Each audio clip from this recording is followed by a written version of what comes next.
अस्सलाम वालेकुम रहमतुल्लाहि व बरकातहू। जनाब अज माशाल्लाह 4 पट्ठा लियादे ने खूबसूरत और नायाब तोहफे पे। तो वीडियो स्टार्ट करने तो पहले जनाब छोटी जी मेरी गुजारिश है कि जेडे मेरे दोस्त इस चैनल ते नवे ने मेरे चैनल फौजी गोट फार्म ਨੂੰ सब्सक्राइब कर लो और नाल ही बेल आइकन दबा दो कि इस तरह की प्यारी तो प्यारी वीडियो बासानी बिरावां तक पहुँच सके। शुरू तो जनाब जानवर को टोर फिर के विखाने का मकसद होता है कि तुहानू पता लगे कि सेहतमंद और माशाल्लाह एक्टिव है, कोई लंगड़ा या लूला नहीं।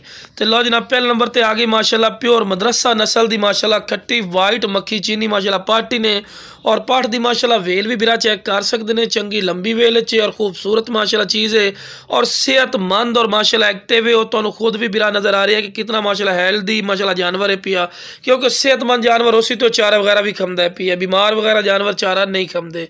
खूबसूरत माशाल्लाह चीज़ है। दोम वेखो बिल्कुल तीरली कर सीधी, बिल्कुल तोता फेस, चंगे लापर चे भी चंगे लंबे कान बिरा।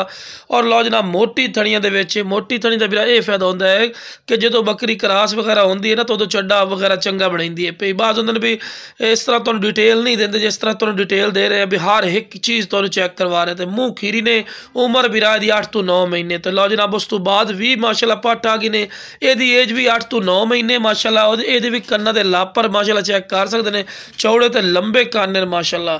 तो खूबसूरत माशाल्लाह चीज़ ने बिल्कुल तोता फेस है और माशाल्लाह वेल भी खूबसूरत ही सू दोमी वेखते पे ने बिल्कुल सीधी। तो पैर बिरा बन क्योंकि तुहानू वीडियो बना के चेक करवानी होंगी है। अगर ये नाल दा बिरा तुसी अयाली कोलों या मंडी पुछ लीसो तो कम से कम तुहानू इस दे नाल दी एक पार्ट बिरा 32 हज़ार रुपये की मिलनी है। लेकिन जनाब अपना की रेट है जनाब सिर्फ 18 हज़ार रुपये रेट करते पे। तो फिर भी प्यार मुहब्बत हो जैसी अगर एक दो लमना चाहो फिर वह थोड़ा किसी का रेट ज्यादा हो सी, किसी का थोड़ा जिहा कम हो सी, क्योंकि वो तुहानू खुद भी पता है। तो माशाल्लाह फेस ब्यूटी वेख सकते हैं, माशाल्लाह चंगे फेस ब्यूटी के बिल्कुल चिपटे सिंगां दे विच और मोटियां थड़ियां और 2 थड़ियां बाद उहदे भी 4 थान होंदे ने। वो नहीं गल है बिरा। तो माशाल्लाह खूबसूरत चीज़ ने पई। तो चारा शुरू तो खवा के बिरा विखाने का मकसद ये होंदा है कि माशाल्लाह तुहानू पता लगे कि सेहतमंद और खूबसूरत है।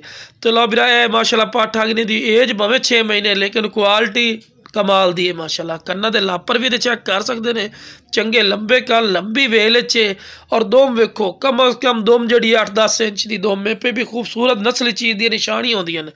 तो बिल्कुल बराबर का थल ने पिया खूबसूरत और माशाल्लाह क्वालिटी वाली चीज़ ने और बिल्कुल वाइट अख दे विच लख रुपये की बकरी दी माशाल्लाह पट्ठन पईयां। तो जिस बिरा नूं चाहिए इंशाल्लाह राबता करसी बिल्कुल मुनासिब रेट ते मिल जाए। और जनाब कार्गो की सहूलत आल पाकिस्तान माशाल्लाह मौजूद है पी, जिते आखसो उत्ते कार्गो भी जानवर हो जाए। तो लोकेशन साड़ी तो कोई आना चाहे जनाब लोकेशन साड़ी है लुडन शहर जिला विहाड़ी लुडन मेन अड्डे ते UBL बैंक और PSO पंप के सामने। तो माशाल्लाह खूबसूरत और नायाब पट्ठा ही ने बिरा, तुसीं ते आके भी लै सकते हो। अगर कार्गो करो तो कार्गो भी आल पाकिस्तान माशाल्लाह असीं जानवर भी कार्गो करने हैं और कार्गो करने का जो तरीका कार वो भी बिरावां दसदे भी है। कार्गो करने का तरीका कार है कि बिरा पेमेंट तुहानू पहले सारी की सारी लवानी पौसी, उस तो बाद तू जानवर कार्गो कर सै। जो कार्गो करने बिरा उदों जो जानवर की वीडियो गड्डी की वीडियो क्लिंटर की वीडियो बना के तुहाडे वल सेंड करने हैं और अपने गोट फार्म की रसीद भी तुहाडे वल सेंड करने हैं। और अल्लाह के फजलो करम नाल फौजी गोट फार्म एतमाद और यकीन का नाम है, जो जानवर विखावांगे वही जानवर ही भेजांगे, कोई अदली बदली का काम नहीं। अगर अदली बदली हो डबल पैसे वापसी हो सन। और जनाब कोई साड़ी लोकेशन पर आना चाहे लोकेशन पर भी आ सकते हो, साई बयाना करके बिरा आ सकते हो और आके जो चीज़ा वेखें बिरा इस चीज़ा की तुहानू मिल सन। तो जिस बिरा नूं चाहिए आप